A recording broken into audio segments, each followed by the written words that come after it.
So to put our water potential amplifier, first of all, we take off the physical cover. It helps keeps the sensor safe. We take our cloth. You can see that it has space for the sensor. I'm trying not to touch the ceramic part. I'm just putting it on and inserting it all the way. Then I will add water to make it wet and I will install it. Now we're going to talk about drilling the hole. First of all, this is our mechanical drill. It's a standard, it's of steel. It gets the job done easily.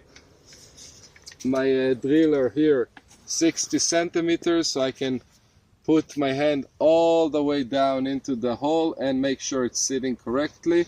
I'm guessing for the sugar cane it will do also 30 and 60. Here for grapes for eating we're doing 20 and 40. This is the relevant depth. The most important thing, if you're working with the drip line, you want to be in the irrigation onion, in the wet area. This is where we install the sensors. So first of all, I will locate the dripper. You can see it here. You can see the wet area around it. This is where I'm going to install. This is where I'm going to put my sensor. Directly under the drip line. If it's 5-10 centimeters, it's okay, but I want to be in the irrigation onion. So like I said, I'm first getting the sensor wet so it can be full when it's installed. I'm closing it. After I measured the correct depth, I'm going to take the sensor, I'm going to put it inside until I feel it's touching the ground, and I easily press on it until it's sticking inside.